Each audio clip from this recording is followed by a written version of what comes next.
I'm Holly Constant. And I'm Maddie Hockaday. We really love Parks and Rec, and we really love behind-the-scenes details.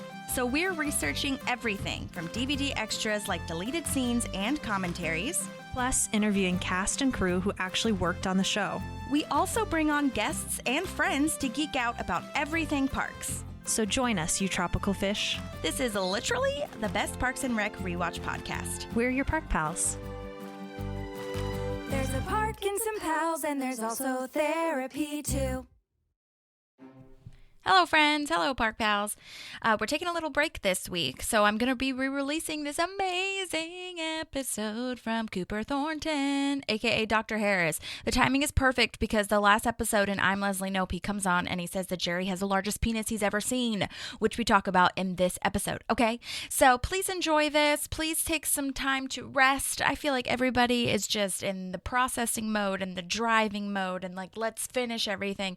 But take some time for yourself, and I hope that we can help you do that in some way by just relaxing. So you'll get to hear, you probably are hearing Phoebe right now, but you'll also get to hear Cooper Thornton and our original, interview. I'm not going to say anything else. Please follow us on Patreon. We want to have a community, so please follow us on Patreon. That is $8 a month, and it's so, so cool. You'll get to ask questions to people like Cooper Thornton. And what we'll also do is have you review our podcast if you haven't done that already, okay? So please take a listen, please enjoy, please respond to any sort of messages or anything, like just talk to us, because we're lonely and we want to hear from you. Okay, thanks so much for supporting us, and here's Cooper Thornton and our episode and our intro and our outro. Thanks, Dr. Harris. Thanks, Cooper.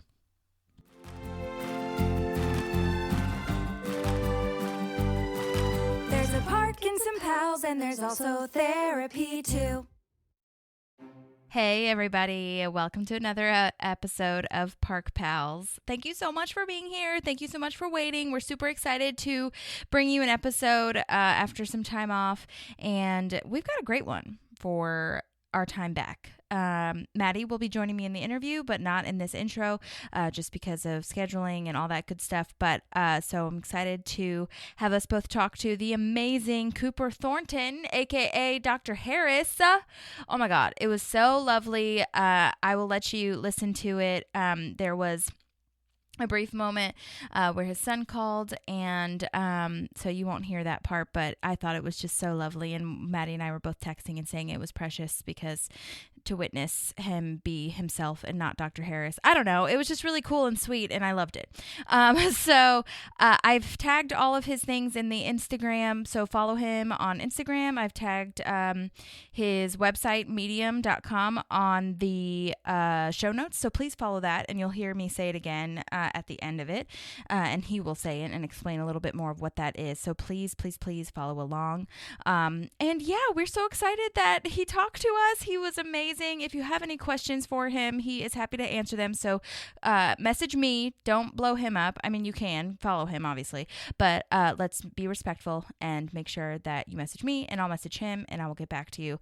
And yeah, we're just so grateful. I can't believe Maddie and I both are so overwhelmed by the amazing people that we get to talk to every episode. And every time we talk to someone that was such an iconic part, an iconic character of parks, we just fall more in love with the show and with being a fan and, everything. So if there's any more questions, obviously I'm asking my questions as a fan, but if you guys have any, let me know. All right. Well, please enjoy the amazing Cooper Thornton.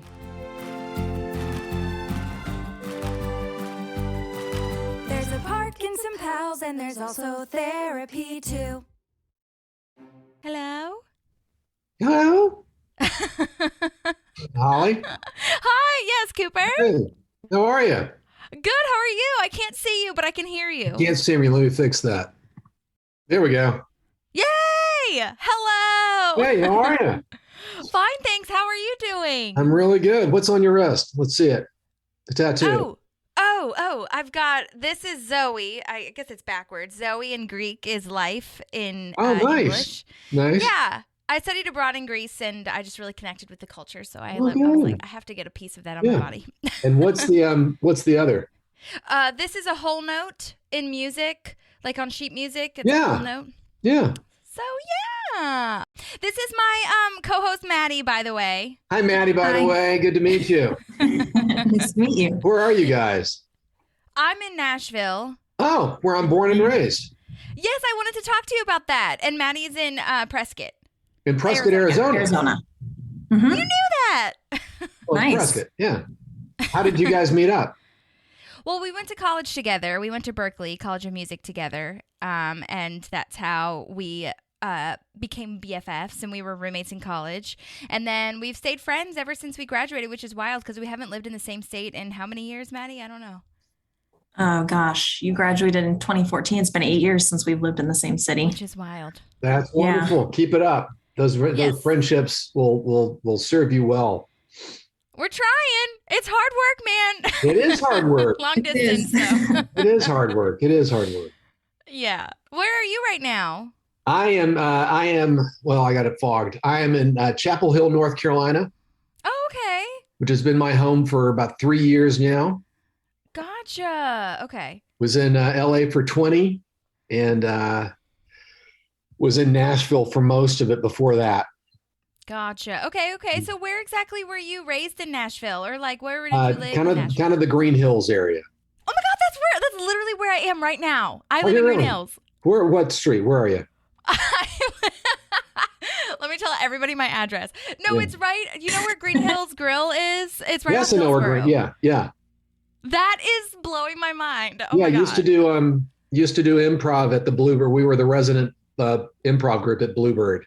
They had improv there? Yeah, long before it became, it was a Bluebird, but it was when Amy Before it was famous. when Amy technically. Curlin was owning it and managing it, and there was a group of us called SponCom, Spontaneous Combustion, and SponCom Comedy, and we some really great people, and we were regular gigs, did musical, improv, and all kinds of stuff. Oh my God, I had no idea. Wait, so It was how did that terrific happen? fun. Like, did they ask you to play there, or did you just kind of look around and ask to? No, they be asked in- us to. Excuse me. They asked us to. There were a bunch of us were already, sorry, No, you're good. deep in the Nashville theater scene, and so we knew Amy that way. Her brother is Peter Kurland, who has been the sound director for all of the Coen Brothers films. No. Yeah, I know, right? And he was involved with Dark Horse Theater. When I don't know if Dark Horse is still around. It is. I've auditioned for a few things, but I haven't Oh, good for seen you. a ton of stuff yet. Or like recently, rather. I did Yeah. 4 years ago when I first moved here. They had stuff going on, but I don't Okay. know. I'm sure I'm just not as plugged into that one. And we were all involved with Nashville Shakespeare Festival also. Oh, was on the fun! board I've briefly opened for with them. them. That is so wild. You what? You opened for them? Yeah, I had a friend, which was so wild. That's cool. At Centennial Park? They actually now they have it at in like the West End kind of. And Wait, they're not doing the Summer Shakespeare at the Centennial Park anymore? I haven't seen it at Centennial. They moved it to this other place that I can't remember where. Wow. I know. Maybe I'll they'll check move with it Denise. back. Yeah, check, because maybe they'll move it back. But it's in this really lovely area, and I knew a friend of mine that like knew some other people, and Maddie and I both play music, and they asked if I wanted to play a few songs before the show, like to And get what kind of stuff do you people play? warm. I play like country indie stuff. I don't know. Okay. Maddie, how would you describe yours? Kind of the same-ish. I don't know. Folky-ish. Folky-ish? Yeah. Like folk Yeah, pop folky-ish. kind of Yeah. situation. Okay. Yeah. And I think mine is Spotify definitely you more guys? the country version.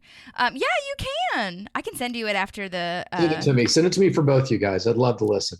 That's awesome. Thank you so much. We appreciate Thank that. you. You're welcome. You kidding? But yeah, it's at this new place. I mean, Nashville. I can't even imagine how much it's probably changed since you've been here. Holy Because cow. even since I've lived here, which has only been 4 years, it's insane. It just Like, it how explodes many new every day. things. And I work in Green Hills as well, and I drive by the Bluebird on my way to and from work, and always from work, it's a line all the way out to the street, and it Yeah. has been that way like ever since I moved here, but especially after COVID, now people are like, I need to go out and see stuff. It's definitely Bluebird's more such a popular. cool intimate. I haven't been there since we were there. And so I know that it changed a lot when the show moved in there Mhm. and they were doing, what was it, Nashville? Nashville, the TV show, one of my TV faves. show, yeah, which really put Bluebird on the map.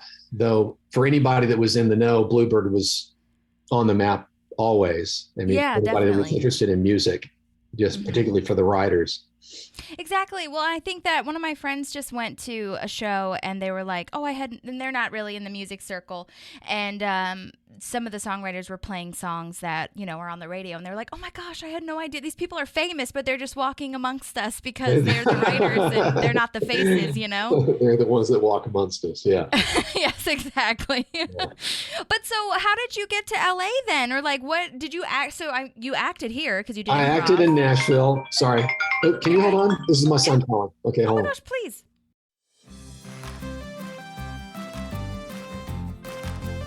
So cute. How old's your Thank son? you. That was my goal, just to be cute. He did not think that was cute at all. This is my 14-year-old that's signed up for a swim meet tomorrow that's not wanting to do it. So I got to figure that out. Oh, Got that to figure that sucks. out. Yeah. Oh. Maddie did swimming when she was in high school too. So she Did you? Oh yeah, I swam my whole life from 7 on to 18. Did you swim? You didn't swim in college? I did not swim in college because I went to music school, Yeah. and I kind of in high school was like, people were taking it almost like A little too seriously, and I was like, I'm out. Yeah. You guys, you got this. I get it. I'm still a swimmer. I swim competitively still. Oh, that's cool. Yeah. It's a lot of fun. Oh my gosh, I know. I was looking up so many things on your bio that I want to talk about. Okay, we checked Okay. off Nashville, Okay. kind of, but you were talking about LA. So, and how What you got me kind of out moved there over was looking to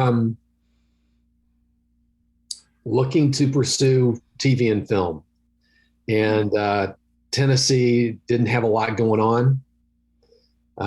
North Yeah. Carolina didn't yet have anything going on, really. Georgia didn't begin to have anything close to what they have going on now. And so really, if I was looking at TV film, it needed to be LA. Right. And Were so you doing any sort of like student films and stuff out here? But there wasn't a lot of that either. There wasn't really, none of the schools really had a film industry, had a TV film industry. And so there weren't kids looking to cast student films. I got my card when I was still out in Nashville. It was, I think it was on a Reba film. Oh my God. Yeah, she's a smart lady. She is. She one week paid everybody in $2 bills so that for years, if you got a $2 bill, you knew it was because Reba had done this film here. And it was a way of showing the Nashville market the ripple effect of bringing the work in. Wow. It was a very smart thing for her to do. Yeah, I you feel know. like her and Dolly are both so business savvy. Oh, my goodness. To creative. Like, it's amazing. And Dolly was my other TV movie that got me my card while I was out. Oh my God. Was that here or is that in Sevierville, where she's from? It was good for you. I did a commercial at Dollywood. Oh my God. but, Amazing. But no, the TV film I think was in the Nashville area. Okay. Yeah. Gotcha. Okay. So then did you know anybody in LA before you started, or were you Not one a of soul. those classic people that were, Not a soul. No, I went out there cold. Yeah, I mean, that's what you got to do, I feel, and how it works most of the time. I mean, it's nice and very lucky if you do know people, but most of the time you just kind of go and figure it out. And hit the ground running. And plugged into a bunch more improv out there. They had what were called cold reading workshops, which is how I think I first met Allison Jones, Okay. who cast Parks and Rec. Yeah, do you remember your audition and how I do. exactly you got to be a part of the show? I do. It was a one-off for Dr. Harris. And it was pretty much just not verbatim what I did on the show, because I improvised what they kept on the show. That's amazing. A lot of it was improv. And I think that's what got me back on the show, was because I made this guy. I thought it'd be funny if Dr. Harris just really could care less about people. Yeah. and that's really what Dr. Harris is. He loves all things medicine, especially if it's something that can make people paranoid. He just really likes to dick with people. Yeah, exactly. Oh my gosh. And so, because the first show or episode that you were on was Rock Show when you took the cast off of Chris. Andy or Pratt. Off Andy, yeah. I mean, like, was that basically, do you remember if that was the actual sides that you were given? Those were the actual sides. Yeah, that was really fun because I actually got to cut it off his leg, and they had a nurse practitioner there to show me how to cut it, and they had the little saw to Oh my God, you were actually cutting the hard cast off his leg? Cutting the hard cast off his leg. Yeah. That's crazy. Yeah, it was fun, and I made it sure that I could put it right against my hand, and it wasn't going to cut anything, so I wasn't concerned about cutting Chris, but yeah, still had to make it look legit. Had to make it look like I'd done it 1,000 times before. Wow, that is insane. Well, and you got to also act, I guess. That first scene is wild to me. I was just like watching all of the episodes that you were in. Oh, had so many of the main cast. Well, that's what I was going to say. Yeah. The first scene had pretty much everybody, I feel. Yeah. And so how was that? Gosh, it was Aziz and Amy and Rashida. And I think that would have been it. And then Andy or Chris. Mm-hmm, mm-hmm. That was pretty great. There's nobody more giving and more pro than Amy. Yeah. Well, I've heard that she is such a masterclass to improv with and just really fun. So tell me a little bit about what you were improvising on that first episode. Like what exactly? I think what I improvised that they kept that I think got the writers interested was when Andy gets up to just to walk, and he falls. Mm-hmm. And I said, yeah, they'll probably be a little weak at first. But with no effort at all to go down and help him, no concern. Everybody else jumped to his aid. Right. I was just, if he's stupid enough to try to walk on it, yeah. A little button. So in that first audition, were you given that kind of direction, or was that kind of an actor choice on your end to be a little bit more dry with it? No, it was just my choice. Oh my God. So he wasn't like, the description wasn't like saying he's a dry doctor? Oh, no. But there was something in the lines when Amy asks if she can have the cast, and I say, yeah, though it's a fairly disgusting request. Yeah. I think I say something like that.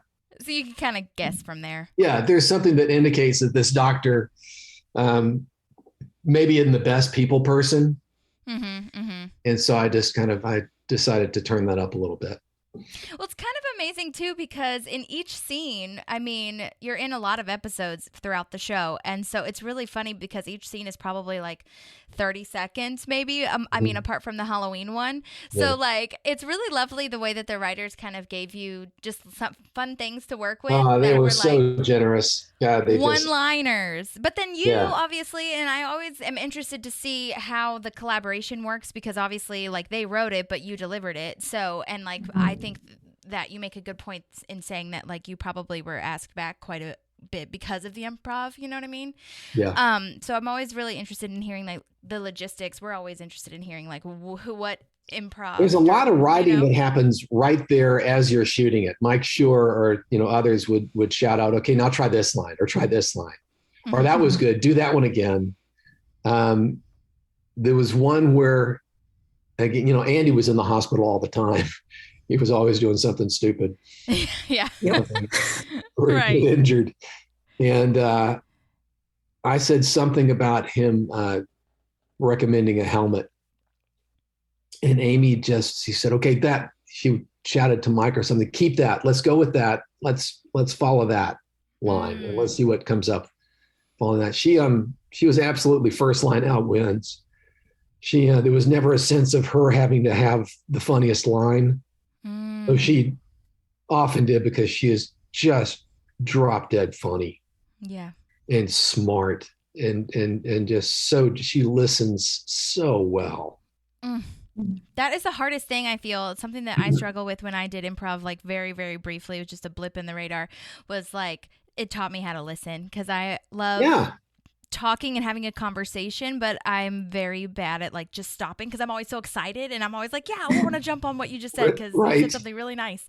But I have to because then they could say something more exciting. As I'm talking right now, I'm realizing I'm doing it again. But anyway, that's so great. And I love that she is in service to the show. But I was going to ask, so you said something about how you met Allison Jones. Was that she called you in then? Or Yeah, I think it was through what were called cold reading workshops. Okay.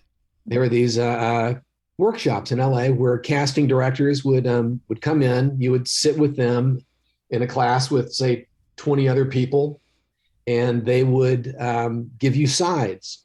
They would give you lines from shows that they'd done or just sides that they liked that they brought in just to see you read. Okay. And then based on that, that's how, when I didn't have an agent, I didn't have an agent for my first maybe 7 years in LA. Wow. And but was able to get into people's offices that way. That's amazing, and something I think is really important for if any actors are listening or any newer actors or whatever that don't have agents. I think that's really important to just like keep doing stuff, keep getting in classes, and Get into classes. Oh my God, that was a great way to network and just keep your muscles active. Mm-hmm. So you didn't have an agent when you got this initial audition though, or No. was it just Allison Jones that called you? Wow. It was just Allison that called me in. Oh my God. crazy. So Yeah. logistical question, did you not have to give any like percentages to your agents then when they paid you? No, I didn't. That was wonderful. I got to keep all of it. Oh my God. Oh, that's awesome. But then, Dream. yeah, but that was only for like the first couple of episodes. After I that, I know. had an agent. They got it all. Right, which is a, Yeah. double-edged sword. But it's Yeah. great because then they can get you into more rooms. So we That's get it. exactly right. That's exactly So right. when But did through you those learn that you- workshops, go Oh, ahead. sorry, go ahead, please. No, Through those please. workshops, I was able to go to an agent finally and say, listen, I've got relationship with all these different casting offices. And they are calling me in. All you have to do is submit me and they will call me in. So those workshops were really what got me. Workshops and some theater. There was a theater company, the Fountain Theater in LA, which is just a tremendous space. It's a 99-seat theater, but doing some of the best work in LA. And we did a show there called After the Fall. It was Arthur Miller's After the Fall. Okay. And had so many industry people come through there for that. And one of them was a woman named Deb Aquila. Okay. And she's almost solely responsible for my film career. She just had me in regularly when I was out there. But Wow. yeah. She was a casting director? She's a terrific casting director. Yeah. Mostly film. Wow. And so she saw you in the show and She saw me remembered you. maybe a couple of times, but because that ran for 7.5 months. Where's the Fountain Theater? It's corner of Fountain and Normandy. It's in Little Armenia. Oh, okay. Okay. I gotcha. So like kind of on the east side of Hollywood-ish? You could say that and I would go, yeah. I have no idea what I'm talking about. I know. Well, I just remember seeing signs for Little Armenia. I lived in LA for almost 5 years as well. Okay, yeah. So I remember seeing signs on the 101 for Little Armenia, but it was like a blip kind of. But I know Yep, I'm it's a familiar blip. with Fountain-ish. So anyway. If you're back out there, it's anything you see there is going to be time well spent. Yeah, totally. Okay, I'll definitely keep that on the list. And how did you find out about those casting workshops? Because I'm guessing it wasn't as like prominent online as it is now, Well, I don't even know if they oh yeah. Well, no, we had the internet then. There were computers. No, this was like 99. So this was when I got out there, this was before cell phones I had a pager. Dude, that's what I first had was a little pager. Amazing. Yeah. But found out just through improv classes Okay. and us helping each other network. Were you doing IO or UCB? Or No, I was Groundlings and Okay. and a place called The Empty Stage with Stan Wells. Did not do IO. IO was started by another friend, Dan and Edie's married to Edie Patterson. You mean Sharna and Dale Close and all them? Oh, Del Close, you're going way back. That's but I'm talking about the LA. chapter. I understand what you're saying. Okay. Yeah. I hear. I don't know those names of those people either. So. Yeah. Okay, that's all right. Yeah, Improv Olympics, a great place. UCB would have been a great place. But I mean, there's just so many. And even those, like, you know, you hear about just the Improv, that one. Yeah. There's that. And the other one, too, that I can't remember. It's a weird name. There's a bunch of names in Improv. But regardless, you know, it's just a matter of doing it, I feel. Upright Citizens is, you know, Amy really put them on the map. Mm-hmm. And it's a terrific place. They do great stinking theater, too. Mm-hmm. Beyond just the improv they do. And it's part of what makes the theater so good, because even just with scripted lines, they're listening so close. They're so engaged. It just ups the ante for everybody. Wow. That's amazing. Yeah. And then, like, because since you come back in so many other episodes, do you remember if you knew that you were going to be coming back at all? No, I had no clue. That audition wasn't, but like by the end of the day, you didn't know you were coming back either? No, and after that first episode, I didn't. I knew that they had really enjoyed it. They'd had a lot of fun with it. Mm-hmm. That it was my chance to show them some improv. Yeah. And because they always do one scripted take and then they just have a fun take. Yeah. Or several takes. But no, I never knew one shoot to the next if I'd be back. And so there was no kind of guaranteed arc for Dr. Harris or anything like that. I think, the most I had was 2 episodes in one season. I was in every season except for one. Maybe a couple of seasons where I was in 2 episodes. Yeah. Well, in each of those episodes, was it like, how long, was it just a 1-day situation? Because like we talked about, it was like 30 seconds or something that your scenes were. Yeah. So it was just you go in one day and then come back. I mean, obviously you're preparing and everything. I know it's not just one day, but Well, there'd be a nice long day, but it was usually just one day. Wow. For them, they would have been rehearsing much more, but for my stuff, just come in and knock it out. It wasn't like a live audience sitcom, Mm-hmm. Where you actually rehearse together for the whole week. The studio has to see it, the producers have to see it, the writers see it, and then you've got an audience that you do it for, and that's a whole 5-day gig. Wow. Okay. Yeah, that's right. And how was it working with Rashida Jones? Because I feel like that was pretty much your first, like that. You have scenes with her pretty much in not all of them, but most of them are with her because she's the nurse. She's incredibly kind, incredibly gifted, and just she's just gorgeous. She is. She's so easy on the eyes, and it was something about all the rest of the star factor, but for her, she's also Quincy Jones's daughter. Mm-hmm. And that was just being a kind of a fan of him and of everybody he's ever produced. It was like being around royalty. Yeah. Yeah, and everybody that I've heard from that has worked with her anyway, that like interviews or whatever, has said that like she does not come off as royal at all. As far as no, at all. Like you would never know unless she said Not it at or all. you researched no, it. In fact, I'm sure she would hate that. Yeah. No, just every one of them. Amy, Nick, Rashida, Retta, Jim. Those in particular, just super unaffected, super approachable, super kind, super laid back. It was, they really worked hard to make sure that even the guests, artists like me who are coming in for just, one-off, walk in and, hey, Cooper, welcome back. So good to see you. We heard so much great stuff about what you did last time. That line was just the best. Let's just have fun and play. It was so welcoming. And there are other shows that I've been on where, the principals just understand it's hard for them to welcome new family members in every week. Sure. But Parks and Rec, and I think they really were just following, Amy's lead. That's what they've said. It was just they compare her a lot with Steve Carell, like who was at the lead of the show or head of the show rather, is going to be the one that people follow the most, and like she was just great about it. So that's lovely. Yeah, yeah, she's a super lovely person. Yeah. Well, and also speaking of all the people, one of my favorite episodes that I was watching too was when you and Nick Offerman or Ron have a scene together because you guys are in the same sawdust out of his ear. Yes. Yeah. And you guys are like just in the same headspace. And I know I get it. Like for comedy purposes, maybe it wouldn't be a great like friendship because you guys both have the same thing going on. But I would love to see a like mini series of Dr. Harris and Ron being friends or something. Oh, God bless you. I would love that. I think, yeah, because if anybody, like if they have to overcome. if there was anybody on the show that Dr. Harris really synced with, it was Nick. It was yes.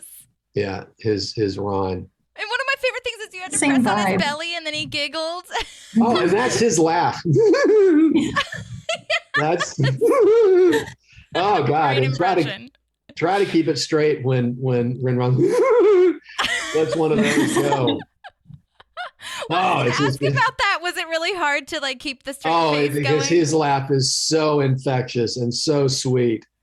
Oh my and God. he's just such a sweet guy that it was. I had to really have Dr. Harris dialed in. Dr. Harris just he would not find giggling fun. Right. He adored this guy who what was it? Rashida was asking him how many drinks you have. He said one drink, one shelf. Right. Yeah.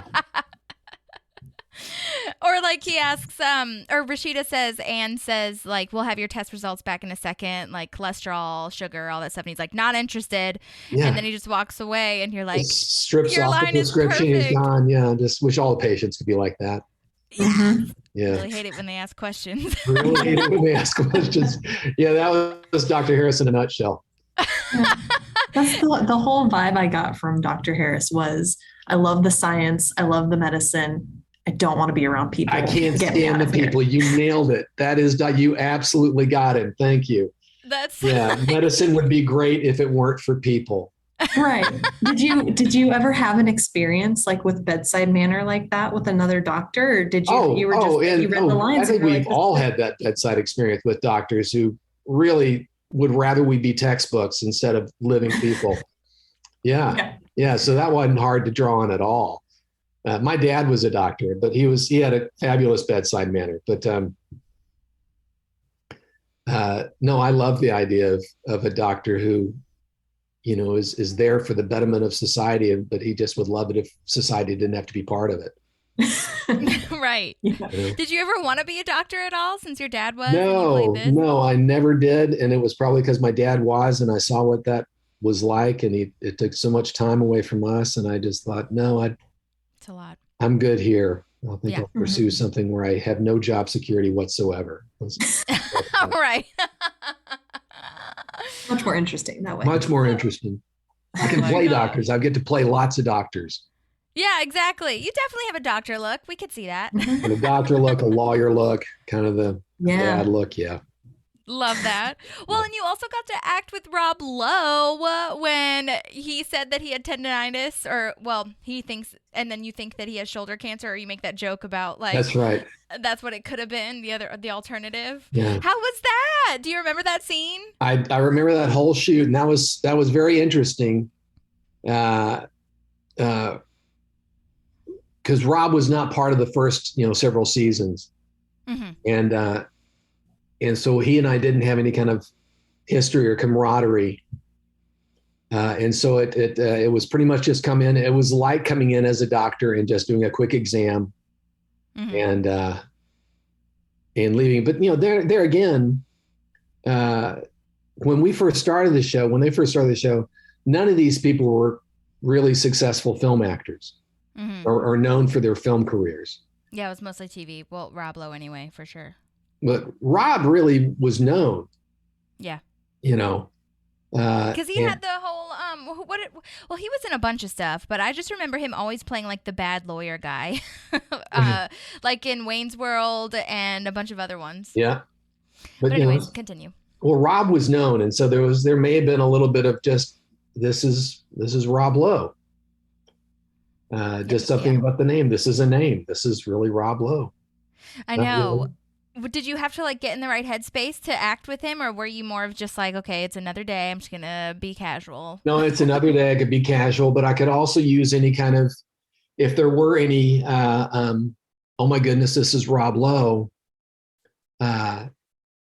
I could use that with Dr. Harris as something that keeps me from feeling like I could really connect with this person.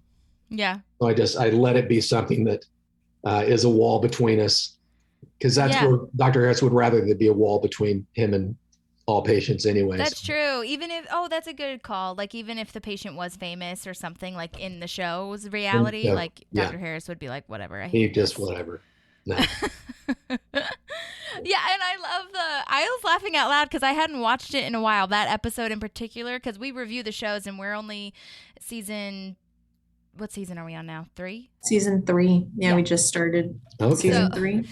So, but I hadn't watched the tendonitis one in a while, and that's when Rob Lowe's character is like, Dr. Harris, you are literally the meanest person I've ever met. I was laughing out loud. I was like, and I laughed at it because I loved the way he delivered that. He had a great character. He did. It was just the eternal optimist, and everything is up and wonderful. And so it was somebody especially fun for Dr. Harris to dig with. Mm-hmm. If you can make this person who is so health conscious believe that they have shoulder cancer. Even for just a moment. So evil. Yeah. That's so funny. Yeah. Even for just a moment, that would make Dr. Harris very happy. Yeah, it definitely sparks a little bit more of the unease in Chris's character. Right. Chris is and already for Chris to say that somebody is the meanest person, he never said anything horrible about anybody. Mm-hmm. You're truly the meanest person I've ever met. Yeah. I was laughing out loud. Oh my God. That's so because good. nobody else is willing to, like, no other character comes at you for the way Dr. Harris is with them, right? They're kind of just like, okay, whatever, like, you're rude, but they don't say anything to you. So he's the first person to come out and be like, dude. Right. Yeah. Like, that's really mean. There was one with Adam where I talk about what weekends. That's when he breaks he like cuts his hand open on Flea's guitar. Yeah. For weekends. Why would you say that? Just making an observation. That's right. Well, that's another one that was literally 5 seconds, and we were all just like busting our gut laughing because it was so funny. How was Adam Scott to act with? I've heard he's very intense and a great actor and everything, but he's a great actor, but he's really there for the work.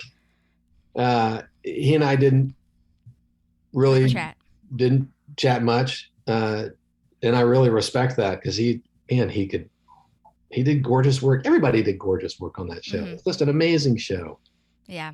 Oh my gosh. Well, and there's the other scene. I have to bring up this one too. I mean, I'm going to bring up all of them, but especially the one with Jerry when Mumps is going around and you have to inspect everyone's genitals. I have to look at everybody's package.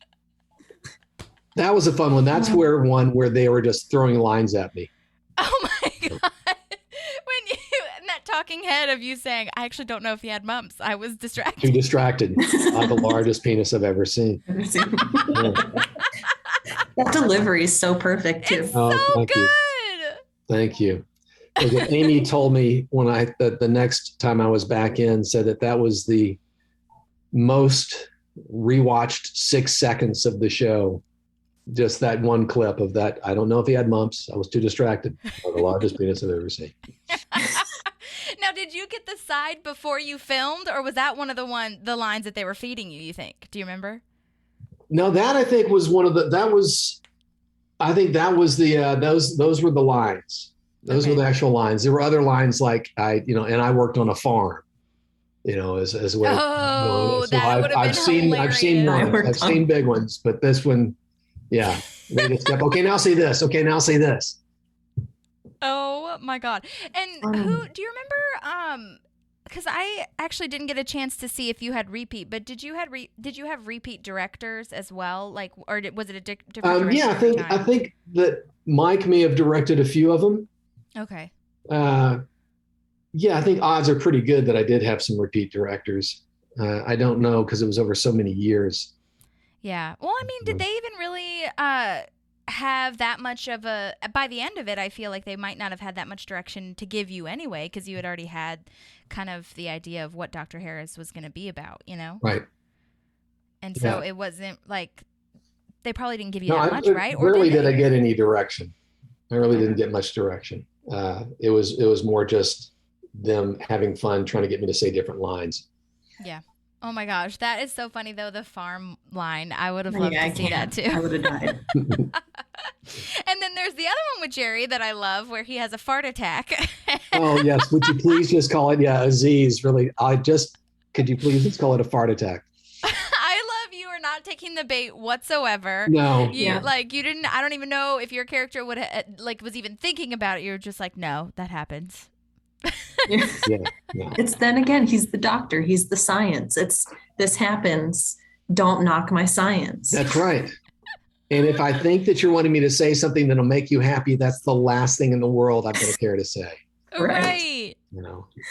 Oh my God, that's amazing. And so I guess, usually I do ask about wardrobe, but I feel like you were in the same one every time, right? Like there was no other, even at the Halloween party. Came dressed as a doctor. When I came into Rashida's office when she's looking for a sperm donor, I think I was in like a tweed jacket.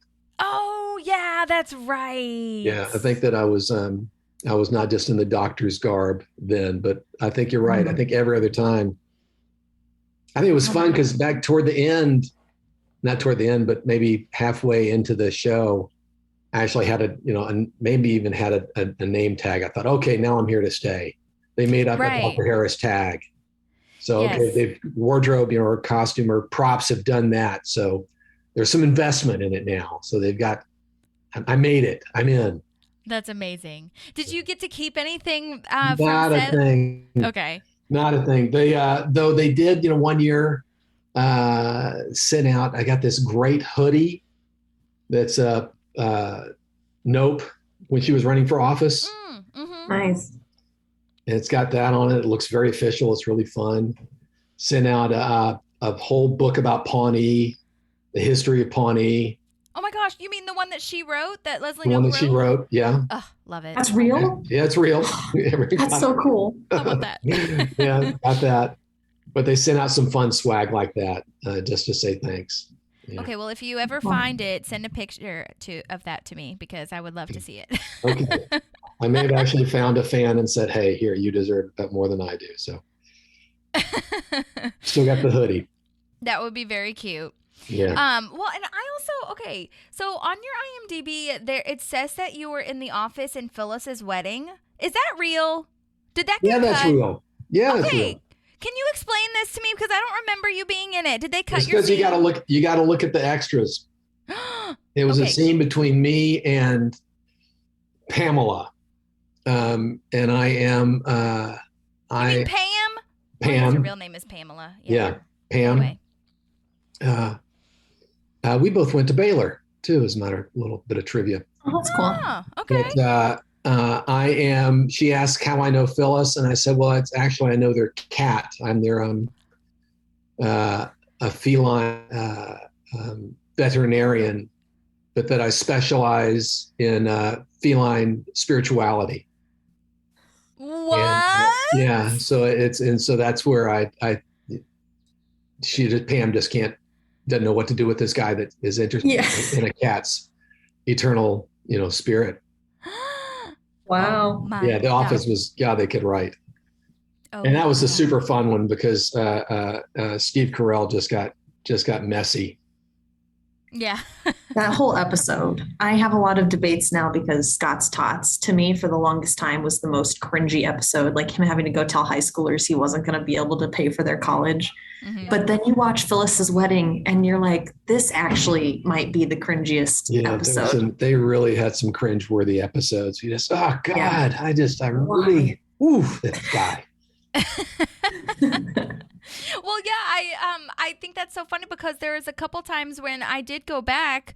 The first time when we reviewed Rock Show, the first time I saw that on your IMDb, and I was like, "Where in the hell is he?" And so I will go back and I will look at it. But I also should probably buy the DVDs for that one too, so I can see the deleted scenes. Which is funny because in real life, I bet Jenna Fisher, aka Pam, would really be into a feline spirituality mentor person. Yeah, because she loves would. cats. She would. And Phyllis may also, And Yeah. Phyllis, that Phyllis had been the casting director for the show. Right. Yeah. She was a casting director that I've been in to see several times, and they hadn't cast that character and just had her reading it and found that she's got to do it. It's just got to be her. Have you listened to Brian Baumgartner's podcast? No. It's like oh my gosh, he plays Kevin. He's basically doing, well, I think he's still doing it now, but the one he had before, the one that's releasing current episodes or current, I guess, like behind the scenes or whatever, he had like a documentary style podcast, and it was brilliant, and they talked about that a lot as well. Like a lot of the production was great. Yeah. But wait, so what's the timeline of that? Were you in the office before Parks and Rec, or no? It was during, I think. Oh, okay, gotcha. So did Allison Jones like call you in for that one on The Office, or probably did? Yeah, because she did The Office as well. Because I know,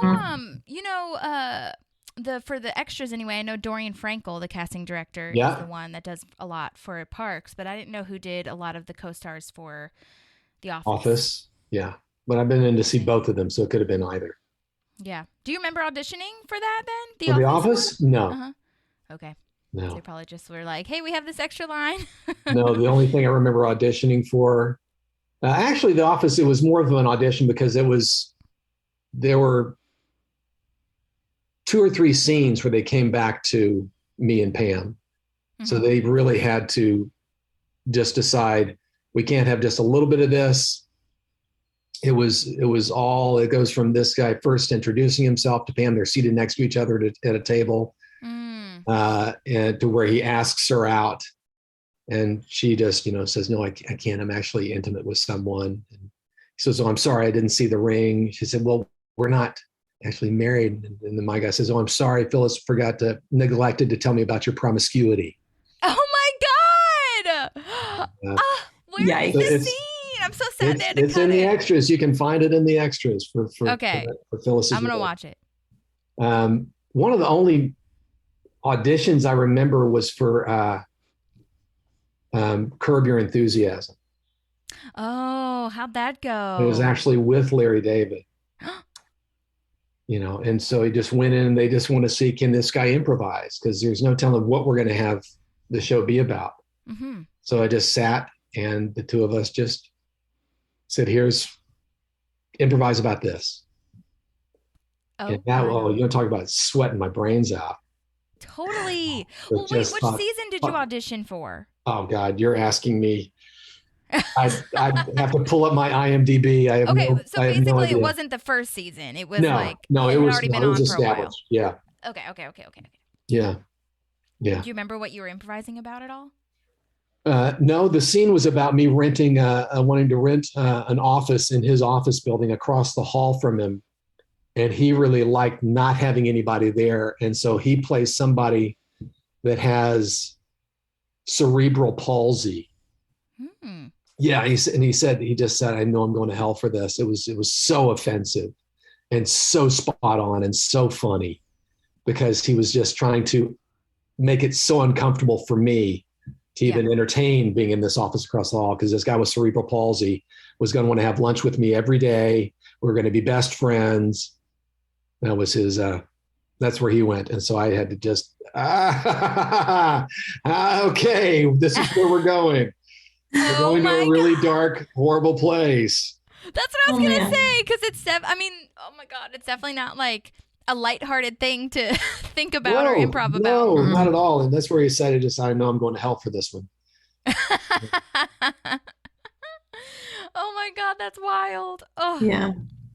Did you ever Larry Charles directed that, who directed help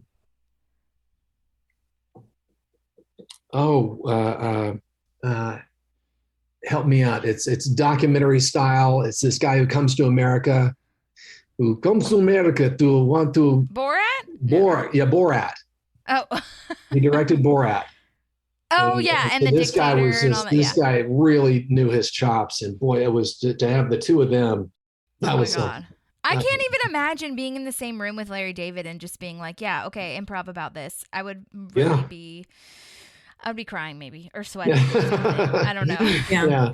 I think, Alice, I know that Allison was in there for that. And so I knew I had a good friend and a good advocate. and she had probably talked me up before I went in the room. So I knew I really had nothing to lose.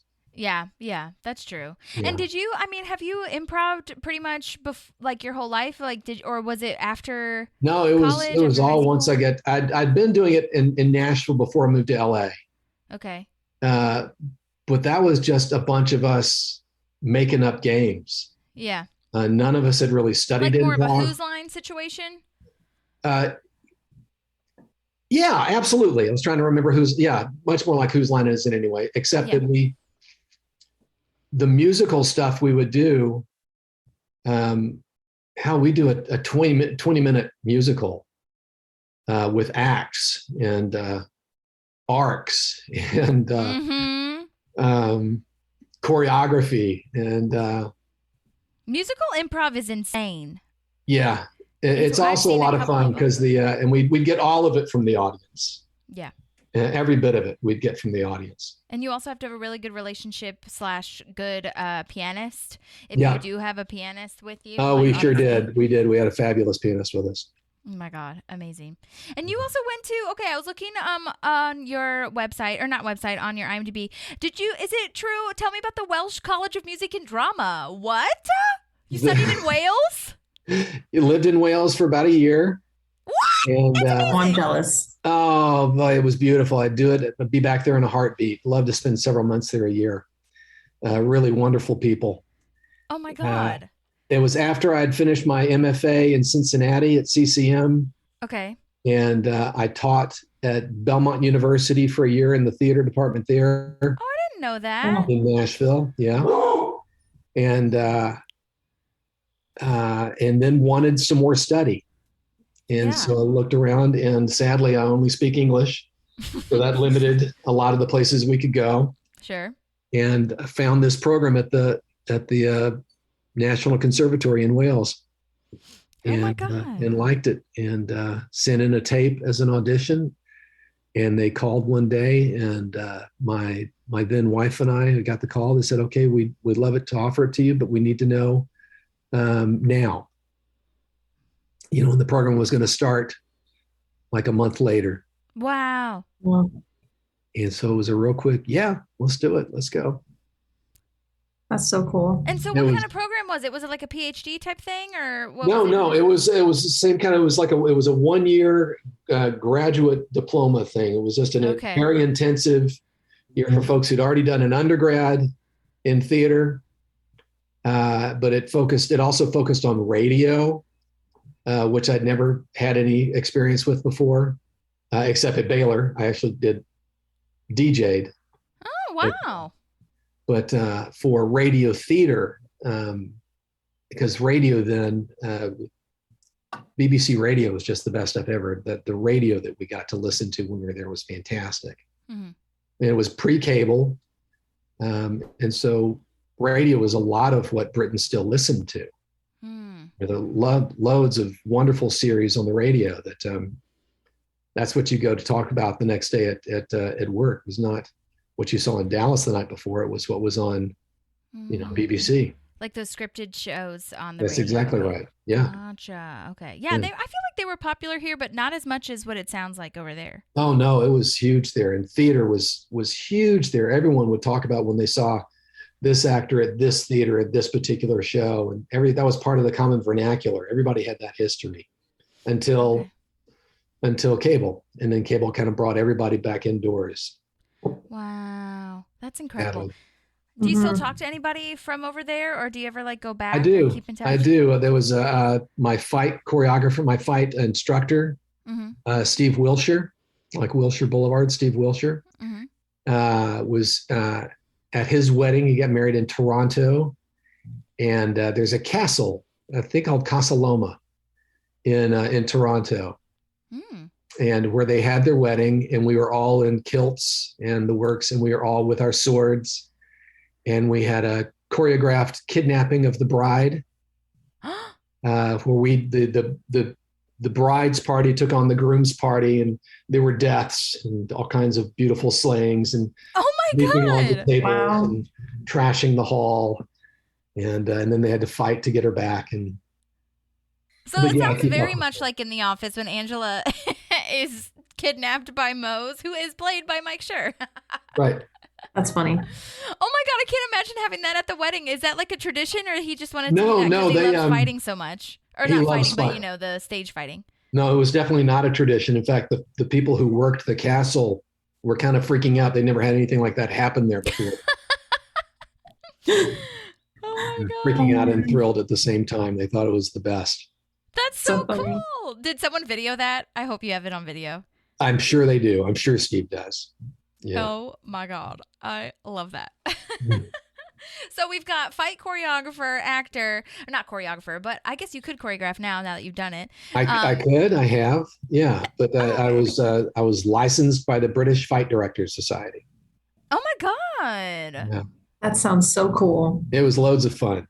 Loads and loads and loads of fun. So Sir Cooper Thornton, how would you Oh, say? yes, absolutely. Sir. Benighted. I can't do a British accent with the R's. It's not right. It was close. It was good enough for me to know what you were doing. Anyway, yes, I get it. But then you've also got the swimming. So tell us a little bit about that. You were in, was it just high school?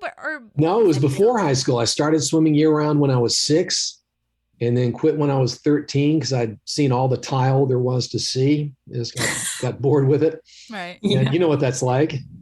Oh, yeah. Right, Manny? And but then there's a program called Masters, which is international competitive swimming. In fact, they've got nationals coming up August 3rd to the 7th in Richmond, Virginia, that I'll be going to. Okay. And I started swimming year round again about 15 years ago. Got back into Masters and have loved it. Wow. Yeah, So they have Awesome. different age ranges and all that. that's stuff. exactly how they do it. Thank God. Because there are ex-Olympians that are you're swimming with that are so and they would just rule. But yeah, that's every 5 years. So I just aged up, and aging up is a very good thing because then you are at the youngest of your age group, and so you've got a better chance. How do you train for something like that? Do you have a coach with you? Or? Yeah, I do actually. We've got a swim team that I swim with here in Chapel Hill. We actually swim in Durham, and got a fabulous coach, Jonathan. Wow. And he get the better coaching than I've ever had before. All of us. I mean, he's really into technique, and Wow. been 5 days a week. And That's amazing that he's there in the area that you happen to be in, we lucked out at getting him. We really did. He had just retired. He was a doctor and just retired, and he took us on. Oh my God. That's amazing. Yeah. Well, maybe they'll have a meet in Nashville or Phoenix area or something. Nashville's like that. got, talk about a swim city. Nashville is a huge swim city. Really? That's where I cool. started swimming. Nashville Aquatic Club. It's right out there at right next to Centennial Park. It's one of the top swim facilities around. Okay. Nashville, when I was there, was really one of the national powerhouses. Swimmers like Amy Calkins and Joan Pennington and Corinne Miller and Claire Sanders and Amy's sister, Tracy. Well, Tracy's sister, Amy. Amy I had Calkins. no idea. Next to Phelps, probably the best swimmer the U.S. has ever put out, has ever created. Though she was a creation on her own. Wow. She was fantastic, yeah. And she would have, the Olympics that really would have been hers were the Moscow Olympics, which we boycotted. Oh. Okay. Yeah. See, I don't know the history of that. That's amazing. Okay, I'm learning. I'll just look up Nashville swimming, and it's huge. Oh my gosh, amazing. There's some great master's programs there. Wow. That's so Yeah. cool. And so how did you end up in Chapel Hill, by the way? I ended up here. I was going through a divorce, and my ex's family lives near here. Okay. And I wanted her and my boys to be near her family because they're good people, and wanted them to have some grandparents that were interested in being involved in their lives. And her folks are terrific. Yeah. And so I threw out, what do you think about moving back there? Yeah. And work had really, there was a lot less work, certainly commercially in LA. Commercial work had all but just dried up. So much was going for non-union work. Was that like pre-COVID or like during This COVID? was pre-COVID. This was Okay. started in like 2017, 2018. Gotcha. when I first got out to LA, I would average about 10 auditions a week. And then in 2017, 2018, it had dried up to not even 10% of that. It just was, it was brutal. And so much of that had been commercial work. I had a really nice commercial living going on. Gotcha. You know, next to what they call theatrical, which is TV and film, and then commercial is obviously commercial. Gotcha. Yeah. Well, I mean, the Southeast now has grown so much as far as what's shooting here. There's a lot of stuff, interestingly, like shooting in Charlotte, especially. Yeah. That's a huge market now. And so is Wilmington, weirdly. Wilmington used to be. See, North Carolina used to give tax breaks like Georgia does, but then they took it away in 2014. And they had some great shows here that just said, well, if you're not going to give us that break, we can't stay. Yeah. And then they started giving the taxes back in 2017, I believe. And so they've slowly been building that trust back up, and I think they can do it. Yeah. But it's a lot of trust. It's a huge investment, not so much for films, but when you want to bring a TV show in, that's years of commitment. Yeah. And that's folks that have houses and folks that have kids that are going to be put into schools. And so that's a big investment. You really want to trust that the state that's inviting you in is there for the long haul. Right. Yeah. 100%. Yeah. Dawson's Creek was filmed in Wilmington, and then One Tree Hill was filmed right after that. And that's right. That One Tree Hill is putting out like a podcast now, the three main women characters. Oh, no kidding. Really? Yeah. It's called Drama Queens. They're pretty cool people. That's pretty great. But they're badass women, which is why I really like listening to them. But they talk about how, well, I waited until I made sure we were getting a second season, and then I bought my house, and then they had someone on who had kids. And I was like, I didn't even think about the fact that if you're signing on for a TV show in a different city, you're having to sign your life on there, basically, because you're working like 6 to 8 months out of the year there. That's right. That's exactly right. It's a huge commitment. Yeah. I know. I wonder why we need another show that's filming in North Carolina. I guess. Well, no, wait. I feel like The Walking Dead was in North Carolina for a little bit. Now they're in Atlanta, I think. Atlanta owns it. There's so much work out of Georgia, almost more work out of Georgia than LA. Are you still auditioning and stuff for things in the Southeast? Oh, loads. Okay, good. Loads. I just did 5 auditions the other day. Ooh, stuff out of can't talk about it. Oh my God. So are you doing commercials or film or? No, this is almost all. I did one recently for Georgia Lottery, which was fun. I played a human crane, like fun. One of those grab things when you go into like a Denny's, there's that little crane that you can pick up the toy. Yeah.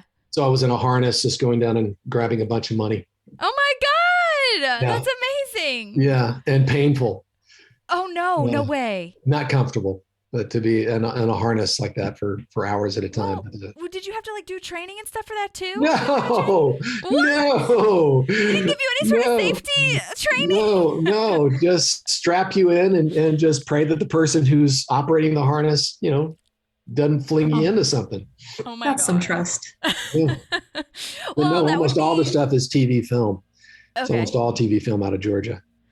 Okay, well, I'm going to manifest that you and I work together sometime. God bless you. That would be so fun to be in a commercial with you. I would like lose Bring it on. Bring it on. Well, I don't know. How far away is North Carolina from Nashville? I mean, North Chapel Hill from Nashville is about 8 hours. Okay, that's not about that 8 bad, hours. but it's So. bad enough. How far is it to Nashville, Tennessee? I'll tell you. It looks like Nashville is about 517 miles. So the way I drive, about 8 hours. Okay. Okay, I'll have to make a trip out there. I've been wanting to visit both Chapel Hill and Wilmington and also Savannah. I really want to see Savannah. I've heard good things about that. Savannah's in Georgia. Yeah, that's in Georgia. Yeah. And I know they're filming a lot of stuff out there as well. So, and they have a good theater crew, I feel, in Savannah, so that could be fun too. Good. Yeah. There are huge ripples of communities from Atlanta. So any city of any size in Georgia is going to have crews. Right. Yeah. That's true. That's very true. So I'm excited about that. That'll be really fun. Yeah. one of these days. Bring it on. But okay, well, another question that we like to ask everybody before we kind of wrap up, or I mean, we might not be done, I don't know, but I just wanted to make sure that I ask you this. Which character would you say that you resonate with the most, if you could choose, in Parks and Rec, rather? So, you know, I relate As a really character, heavily- no, finish up. What were we going to say, Holly? No, yeah, as a character. So like I relate heavily to Leslie because Sure, I can I'm see that. crazy and organized, but also like trying to be generous, but also kind of want to control a lot of things. So I'm trying to find that balance. And Maddie is an Anne. Oh, yeah. Why we balance each other out. I can see that. I can see that. So to you, other than Dr. Harris, who would you resonate with? You know, if I want just plain fun, it would be Ron. But probably Ben. That's your like who you have similar qualities to, you think? Ben Wyatt, probably Ben Wyatt. Yeah. Okay. You know, Adam Scott's character. Interesting. I could see that too. You know, and then I get to be with Amy. Yeah. There you go. Be with Leslie, you know, which is, you know, because Rashida Jones's character never really was, you know, she was with Chris in that first year. Right. Andy, but then after that, she was just kind of floating. They kept bringing in new guys for her to try. Right. But you're saying that like you resonate the most with Ben Wyatt's like character, not that you would want to be him or that he's your favorite character. I wouldn't mind being him. I really respected his character. I thought he was. That's true too. Yeah. I just want to make sure that you have the same qualities as a Ben too. You know what I mean? That's the question. I think I do. I think you do too. Yeah, I think Dr. Harris would really obviously be with Ron. Yeah. Mm-hmm. Yes. You know. Yeah. There'd be no question. That's true. Oh my God, that would be so lovely to have a little bit of a mini series moment with Dr. Harris and Ron, like at the cabin together. Just or something. an annual checkup. Me and then Ron's maybe Cola. you have, I don't know, maybe you have like a fish or something, or a fishing rod, or I don't know, something in the office that Ron latches onto and is like, what do you do? Or maybe you pull out jerky or something. Nice. I'm writing it in my head. Keep writing. Keep writing. So what are you up to now? Are you doing, are you in anything that we can promote, or is it mostly just auditioning right now? I can't say. I'm pinned for a film that's going to be, it's going to be for somebody that really cares a lot for Sevierville. Okay. But I'm not going to say who. You're not going to say who because we don't know. That's wink, right. Wink. But here's oh my hoping. gosh, well, you're pinned, so we will keep our fingers crossed for you. For those that don't know, pinning kind of means that it's literally just on your headboard. You're on the short list. Or your headboard. Your headshot is on the corkboard, pinned, waiting That's the old circled. school. That's exactly right. You got a pin stuck to your headshot. Yes, and then you see headshots. I got boxes of headshots. I don't know what I'm going to do with them. Yes, exactly. Oh, well, Maddie, do you have any like closing things that you want to ask or say or anything? No, I just appreciate your time. I love listening. I'm more of a pop in if something comes into my head type person. Oh, you're great. That's Thank why you. I'm quiet. But I really appreciate your time. I will tell you that you are one of my fiance's favorite guest stars. Oh, thank you. He just loves the brutality of Dr. Harris. And every time you say anything, Ivan. Ivan the terrible. Ivan, that's wonderful. Well, great. Yeah. Well, please tell Ivan thank you for that. Of course. Yeah. Yes, Maddie and Ivan are getting married in 2 months. Hey, congratulations. Yeah. Thank you. So Where is it excited. going to be in Prescott? fast. Sorry? Is it going to be in Prescott? It's going to be in Chandler, Arizona, because it's closer to the airport, and I have a lot of out of town and out of country guests. So we Out thought of it was country easier. even. Good for you. Yes. Where's Ivan from? Ivan is from Mexico, so it's actually Ivan, but Yvonne. Okay, good. Yeah. Say Yvonne. Yvonne's So- beautiful. It sounds very I know. romantic sounding, Yvonne. it is. Whereas Ivan, yeah. you can't have. You say Ivan, I hear the terrible. Right. Yeah. Well, a lot of people are like, "Are you Russian?" I'm like, "Are you looking at him?" Right, That's right. Oh my God, that's amazing. But yay. Okay, well, Cooper, we've taken up way too much of your time and Oh, you're great. Hadn't even noticed. Oh my God. Well, thank you so much for coming on. This was so fun. I also I gotta say, I love when people's characters are so vastly different from who they are as people. It just like. Oh, and thank goodness in this case. I know, right? Well, it's just so lovely to see, especially as an improviser, for you to see the different characters that you bring to light. And we just love the guest stars on Parks and Rec, not only in real life when we interview them and how amazing they are, but just the quality that it brings to the show of creating this community of Pawnee. It's incredible. And it blows my mind that you weren't really given direction in that initial audition, that you just kind of did that and it stuck and it was perfect. I was very lucky. I love it. Well, it's a mixture, right? Of luck and hard work. Luck and hard work, luck and preparation. Opportunity or whatever the hell that saying is. That's right.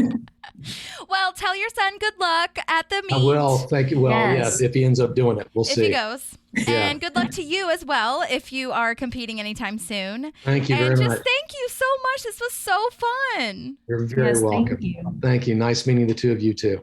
Hope you have an awesome day. And if anyone has questions for Cooper. Oh, wait, Cooper, do you have an Instagram or anything that I can tag you in? Or Twitter? I do. I got both. If you don't, it's fine. I honestly would respect that. I think it's me, Cooper T. Let me see. I love that. I like that too. It rhymes. Rhyming. Let's see what it is. It tells you how much I use it. I'm looking it up too. Okay. It's okay. You can tell me later.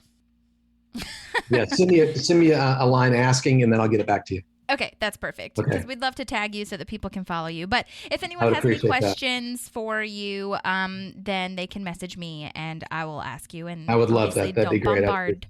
But because I always say that in our social media, because I'm always I'm obviously a fan, so we're saying the questions that we find the most with, but that we want to know the most. But there's always a question that I'm going to forget. So I'll tell you one thing that I put a lot of time into is there's a site called a writing site called medium.com.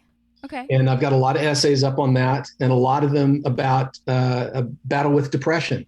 Oh my gosh, I love that. And so just really want to help remove a lot of the stigma around that. That's amazing. And so there's a bunch of writing up on medium.com. Okay. I'll tag that in the show notes. There you go.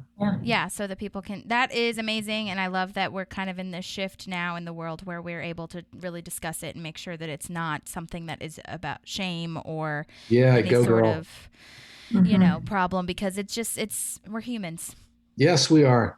But I'd love to read those essays. That would be great. So please do. I'd really appreciate that.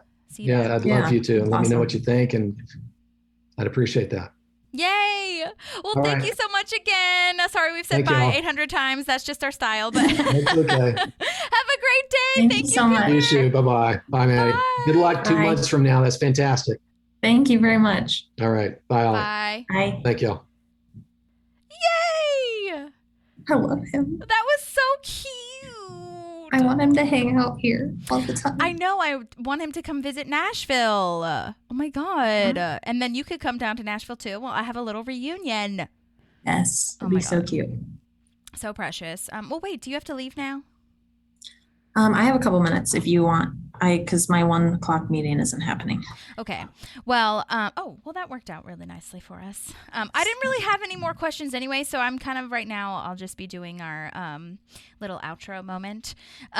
So, yeah. But that was really fun. I'm so glad that he could hang out with us. And like I said, if anyone has any other questions, I just think it's so funny that it was he just made that decision and he sticks out so prominently as someone that we all remember or know. You know what I mean? Well, and 100%, I don't think he would have been asked back if he wasn't such a strong Dr. Harris, right? He came in strong, this is who I am. I don't fucking care about the patients. And I think that's what made it he's got to keep coming back. Yeah, he did. So. He was kind of like Rob Lowe, I feel, in the sense where the second he entered the scene, he was Dr. Harris. There was no prep or getting used to it or finding the character. He just was it. Yeah. So I felt really Definitely. nice to talk to him about like his kind of process. And as far as process, I guess I didn't get like too logistical technique, whatever, which we kind of did as far as like the wall that he builds between him and the other character. But I think it was real, like basically when anyone says that they've done improv before, and especially with how long they've been doing it, I can kind of judge like, oh, that's why you're so great. Like at building a character, or just like being so committed, like no matter what, and no matter how many scenes you have or how many lines he has. I mean, come on, the guy like I said, he has like 20 seconds and then he just makes such a huge impression within those 20 seconds. It's incredible. Yeah, it is. He's great. So yeah, I'm glad we got to talk to him, and thank you for putting the work into setting it up. Oh And my I'm glad this gosh. time worked. My pleasure. I'm so glad that it all worked out. And yes, thank you to him for like moving things around as well. I don't know if he moved stuff around, but he definitely, like, we had a couple different dates that we were talking about. So I'm glad that it all worked out for us, and that the time change, because we're all technically, FYI, on 3 different time zones. He's Eastern, I'm Central. You're Mountain Time. What is it? Mountain Time technically? I'm at Pacific right now. Okay, Pacific. Okay, got it. So I'm 2 hours behind you. Gotcha. But anyway, well, okay. So if you have not reviewed or rated the show yet, please do that. And I didn't even say it, but thank you for waiting. It's been a minute since we've had a little podcast moment. So I'm excited that we got to come back with Dr. Harris. Yeah, I know it's a good way to come back for sure. Yes.